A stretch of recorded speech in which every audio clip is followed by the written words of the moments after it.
Digamos que hay como dos formas de pensar el recorrido que me llevó a escribir el libro. Una, pues mi propia experiencia en el diván, ¿no? De irme dando cuenta de la importancia del nombre propio en la clínica. Y la otra vía, pues la lectura de textos, ¿no? Mientras estaba, a partir de que hago el descubrimiento en la clínica, yo como paciente, ¿no? Mi lectura de Freud cambió muchísimo y me di cuenta de que era una problemática que estaba constantemente en sus textos, pero que no está formalizada como tal por Freud, ¿no? Por ejemplo, el caso Signorelli, el ejemplo de Signorelli, que se le olvida el nombre, y se pone así como, ¿cuál habrá sido?, ¿no? Y se acuerda de Botticelli, Voltrafio, ¿no? Como nombres sustitutos, y lo pone al principio de la psicopatología de la vida cotidiana. O sea, es algo cotidiano, y es el único libro de psicopatología que escribió, ¿no? Y me di cuenta que es un problema que cruzaba a Freud y que después con Lacan ese problema tiene cierta formalización, ¿no? Con la topología de superficies, con las topologías de nudos, ¿no? Tiene cierta formalización y me parece que pues es una pregunta importante en la clínica, ¿no? Más allá de los diagnósticos. Claro, bueno, ahorita que mencionas el caso Signorelli, que tiene una referencia también, y bueno, por aquí quiero meter un poquito la cuestión del texto. Signorelli, esa referencia con el mismo nombre de Freud, ¿no? Sigmund. Entonces, tu texto tiene más de no tiene un solo título, ¿no? Si hablas del nombre propio. Entonces, y posteriormente, bueno, cuestiones topológicas que, como mencionas, pues hay una importancia referencial en Lacan. Entonces, ¿qué es esta cuestión del nombre propio? ¿Cómo lo estás proponiendo? Porque en el texto justamente te remites de una manera muy interesante, muy detenida, en textos de filosofía clásica, de los diálogos de Platón, el Teeteto sobre la ciencia, el Cratilo, y hay una cuestión que se refiere, o que refieres ahí, de que una cosa es el nombrar, pero el nombrar, ¿qué referencia tiene con lo que realmente es lo que nombramos, ¿no? O sea, ¿cómo entrarías en este contexto del nombre propio? ¿Cómo lo propones? Ajá. ¿Qué es lo que intentas dar al lector? Mira, ahorita mencionaste el Caratilo, ¿no? A partir de que me di cuenta en la clínica psicoanalítica de la importancia del nombre propio, de pronto cayó en mis manos el Caratilo. Y me parece que es un texto maravilloso y que ha sido muy poco leído, ¿no? Muy poco leído. El Caratilo comienza porque Caratilo se burla de Hermógenes por su nombre, porque se llama Hermógenes, ¿no? Entonces Hermógenes va con Sócrates y le dice, oye, pues se está burlando de mí porque me llamo Hermógenes. Si Hermógenes fuera Hermógenes, es decir, hijo de Hermes, sería hábil con las palabras y tendría riqueza. Pero el problema que tiene Hermógenes es que no es Hermógenes, es que no se corresponde él con su nombre, ¿no? Y bueno, a partir de ahí Sócrates lo empieza a cuestionar en este diálogo platónico, lo empieza a cuestionar sobre nombres, ¿no? Y es una cosa preciosa porque cuando redescubren ese libro los alemanes,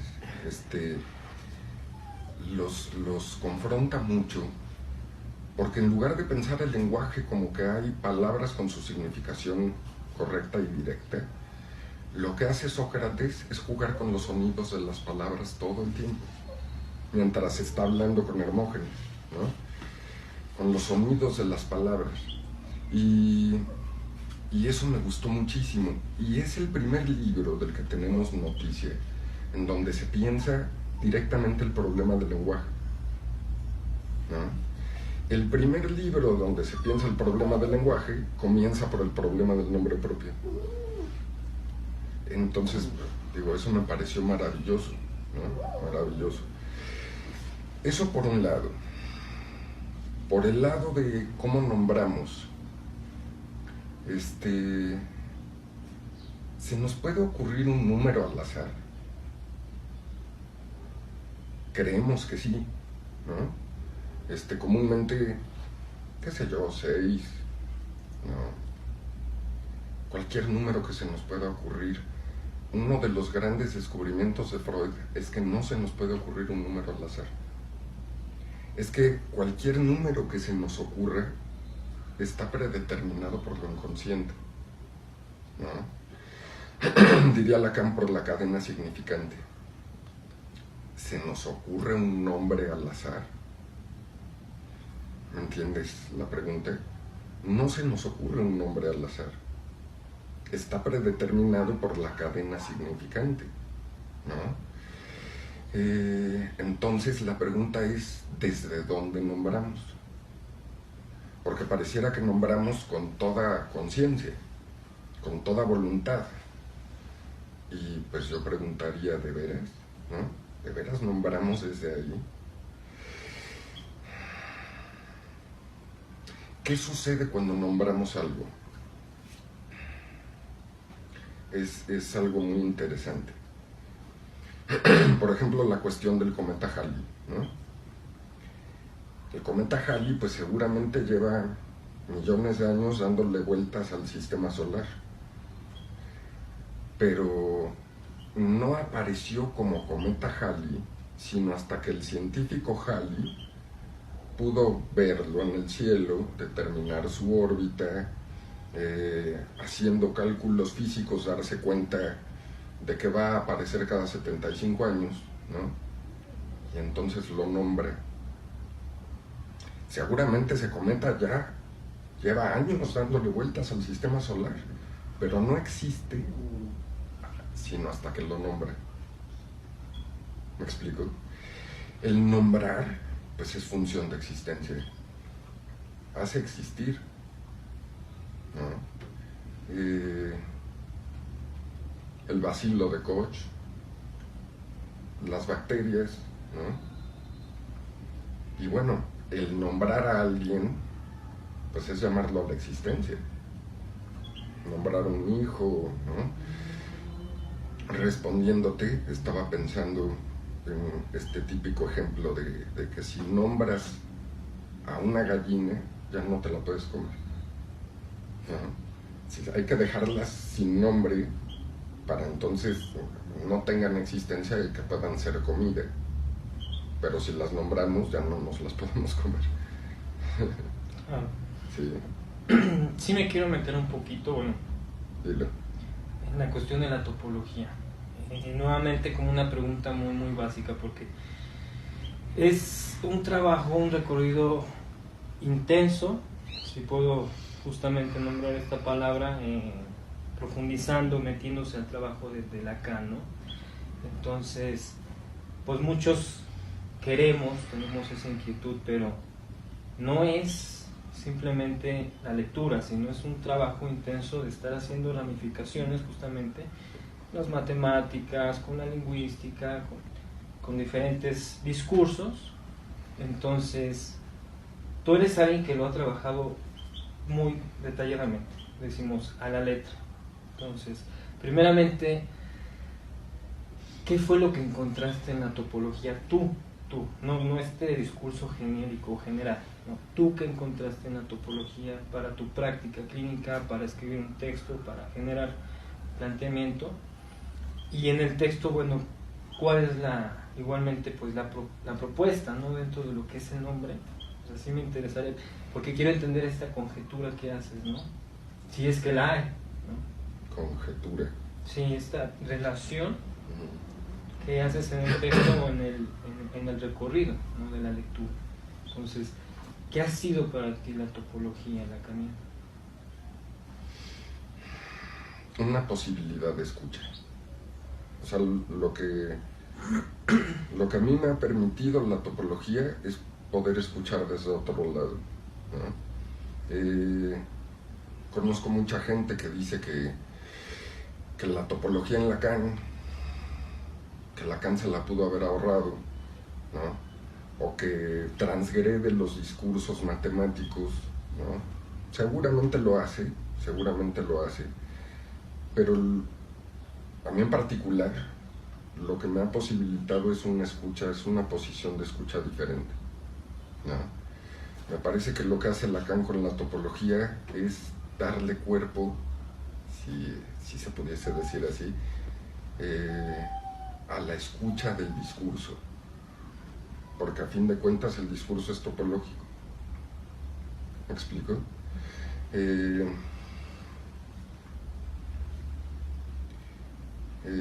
Estoy pensando en algún ejemplo, ¿no? El clásico ejemplo de Freud, que viene en la negación. Soñé con una mujer, no era mi madre, ¿no? Si se fijan, ahí en ese no era mi madre hay una vuelta topológica del discurso.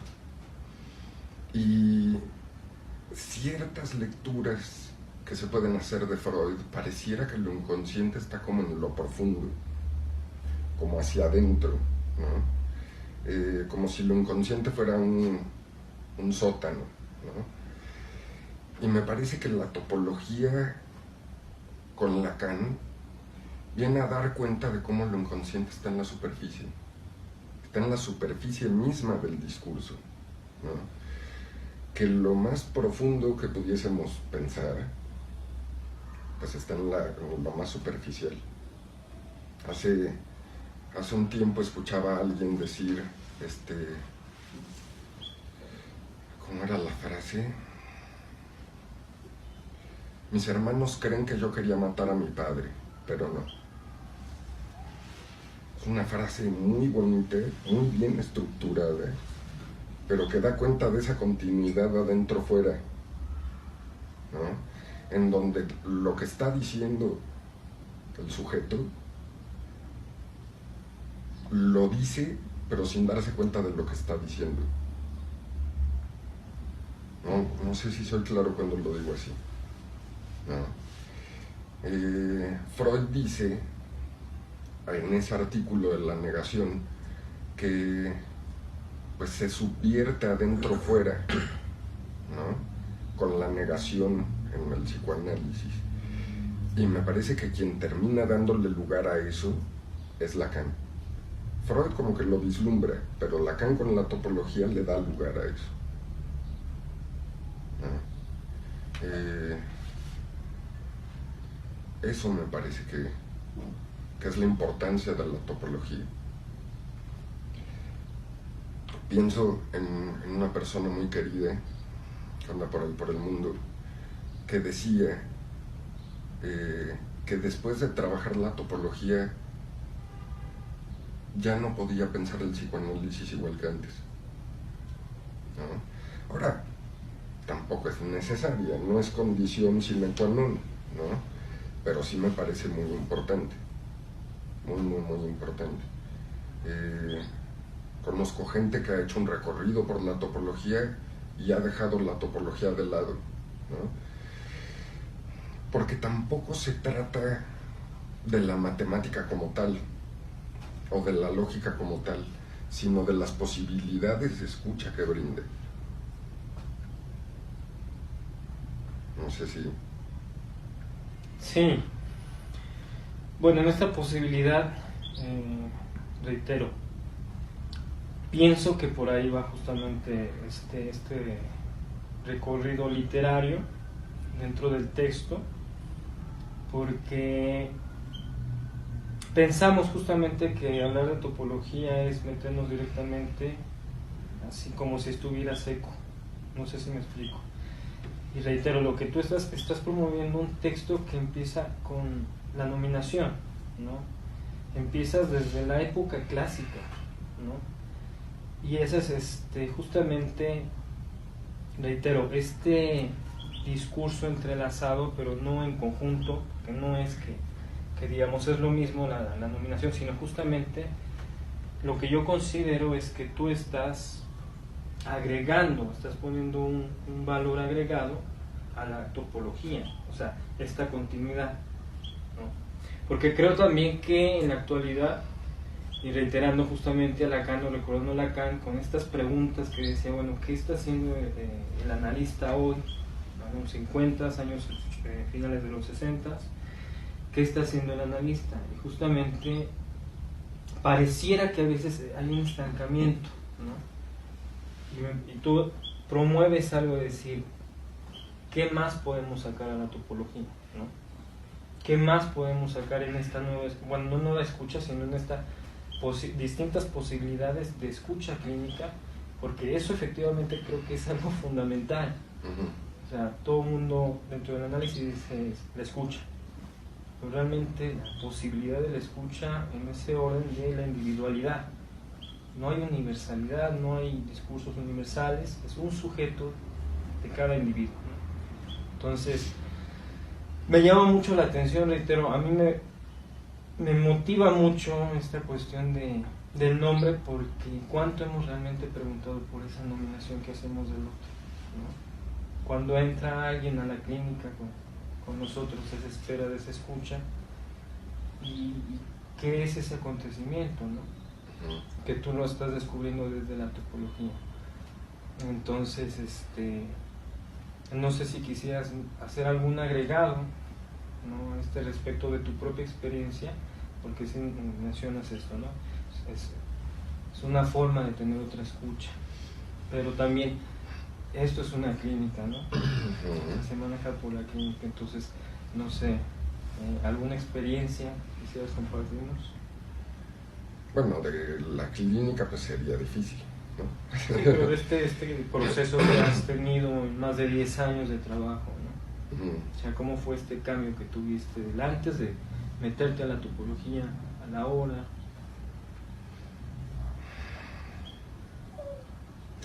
No lo sé.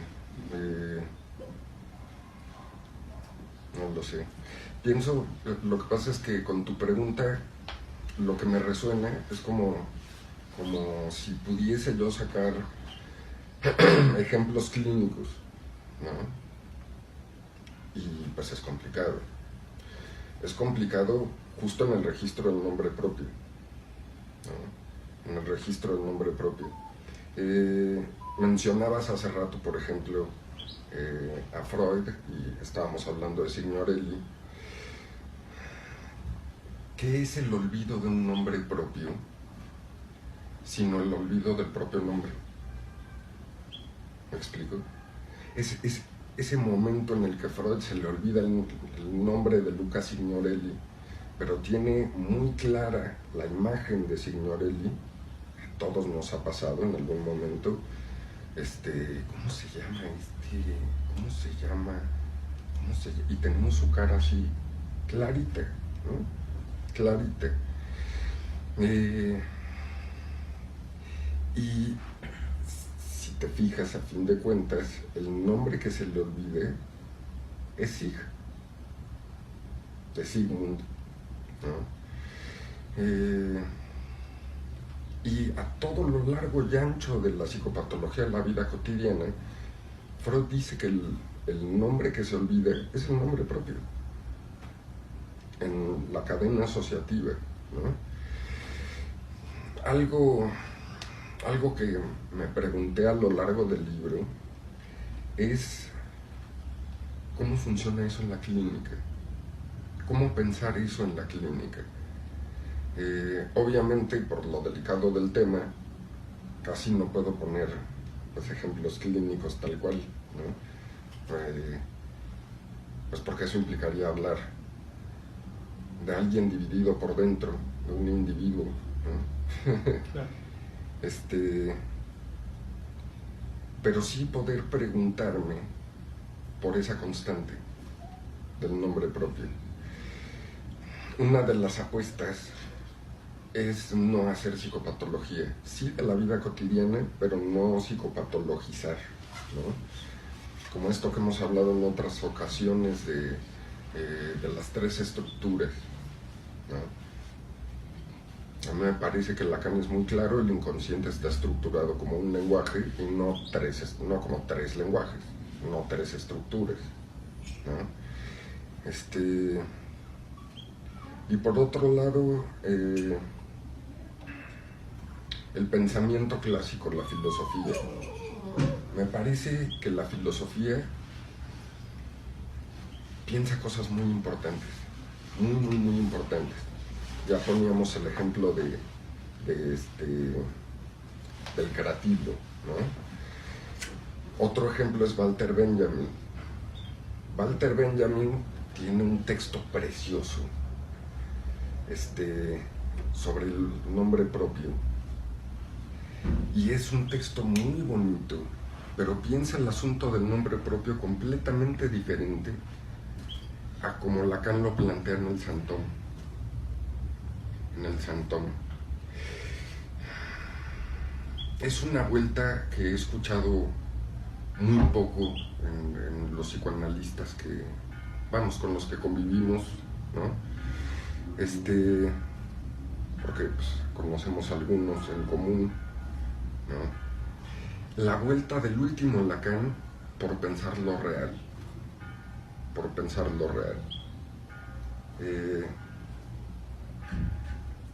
Cuando Lacan plantea pensar lo real, pues es que lo real es impensable, porque es lo imposible para el significante. Y en tanto impensable, no tiene sentido. Es un absurdo. Freud descubrió pues, que el síntoma tiene sentido, como el chiste, como el sueño, como el lapsus, como el síntoma, ¿no? Y bueno, pues si el síntoma tiene sentido, pues ¿para qué darle más sentido? ¿No? El último Lacan, el Lacan de los nudos, se plantea más bien vaciarlo de sentido y ir al núcleo de real que está en el síntoma, ¿no? Al absurdo. Tal vez se podría decir a lo matemático. Que lo matemático no tiene sentido. Sirve para muchas cosas, pero eso no quiere decir que tenga sentido en cuanto tal, ¿no? Y hago este pequeño recorrido porque, por ejemplo, con Walter Benjamin, el nombre está lleno de sentido. Y con Benjamin, si te fijas, Dios como tal no nombró a los seres humanos, sino que cada padre le toca nombrar a su hijo. Pero, vamos, Dios como tal no dice estos son, qué sé yo, los seres humanos, ¿no? Hace a Adán, tal vez seguramente le puso a Adán, y la tarea que le deja a Adán es nombrar, pero es un tramposo Dios. Porque ¿con qué nombra a Adán? Pues el único lenguaje que había era el de Dios. Entonces, ¿qué hace Adán? Pues nombrar a partir de ahí, ¿no? Y los hijos que va teniendo, pues los va nombrando. Pero es que el nombre es la conexión con Dios. Y el lenguaje del nombre es una conexión con Dios. Y Lacan subvierte eso porque entonces ya no se trata del nombre del Padre, sino del Padre del nombre, ese que nombró. Ya no se trata del sentido, sino más bien de cómo romper el sentido. Pues no sé siquiera si tiene sentido lo que estoy respondiendo. Al contrario, entre más hablas, obviamente surgen tantas cuestiones que es justamente, bueno, a mí en lo personal me gusta mucho porque justamente creo que eso, hay que seguir preguntando, hay que saber decir, no sé, ¿no? Esta docta ignorancia de hay que tener esta continuidad. Mencionas a Walter Benjamin, por ejemplo, también me surge la cuestión de, bueno, a mí me gusta mucho Wittgenstein, que también tiene la cuestión analógica, el ejemplo del lenguaje como un nudo, respecto, ¿no? de hablar de nudos, obviamente desde su propio planteamiento, no es psicoanalista Wittgenstein, pero creo que sí es un referente que puede aportar mucho.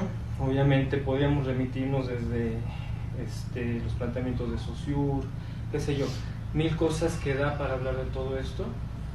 Y no sé, también, o sea, venía a mi cabeza la cuestión del nominalismo que se da en la época medieval, con respecto justamente en lo que se había reflexionado en la época antigua. Hablamos 400, 500 años antes, en el nominalismo con Guillermo de Oca.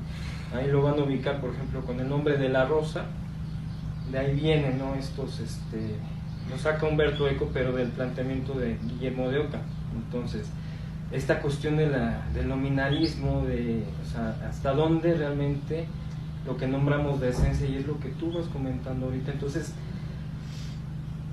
me da gusto que no me respondas así completamente, porque sería acabar, ¿no?, con lo que estás proponiendo, y creo que sería totalmente injusto. El psicoanálisis da para más. Creo que es un punto que estás tocando, es una parte de la esencia de este texto, ¿no? Entonces, jugando con la docta ignorancia, ya no quiero seguir preguntando para que justamente pues los que nos ven puedan acercarse a este texto. No puede faltar el agradecimiento de que estés con nosotros, que nos des pues esta oportunidad de dialogar. Muchas gracias a ustedes. Quiero coaccionarte a que no sea la última vez. Esta es pues una pequeña entrevista, pero quizá después ya poder dialogar más directamente. Bueno, yo quise hablar menos, ya estoy hablando más, porque pues me provocaste. Entonces, que no se quede solamente en esto, ¿no? Sí. O sea, que podamos seguir dialogando. Pues amigos, los que nos ven en este video, los que nos han seguido, el texto está disponible. Les recordamos, bueno, estamos en Ciudad de México. Para los que nos ven en otros lugares, bueno, también podemos buscar la manera de hacer un envío. Nuestra compañera Yuri Iturriaga también puede encargarse de eso. Entonces, contáctenos si tienen preguntas que quieran sugerir. Adelante, se las hacemos llegar a Fernando, o nosotros lo respondemos. Pues no es cierto, no podemos, pero sobre todo la invitación, ¿no?, es a leer esto para que efectivamente nos surjan más preguntas. Vamos a preguntar, vamos a ver, ¿no?, de otros modos. Y pues nada, de parte de Psicoanálisis, Subversiones y Deconstrucción, yo reitero mi agradecimiento. Me da mucho gusto estar con Fernando Azcárate. Yo estoy aprendiendo mucho también personalmente, y pues nada, agradecerles también a ustedes que nos siguen, y pues vamos a estar al pendiente. Síganos, vamos a seguir haciendo lives, vamos a seguir subiendo más entrevistas, esperemos que lo más pronto posible. Y pues también nada, gracias. Gracias, muchas gracias y felicidades por el texto. Gracias.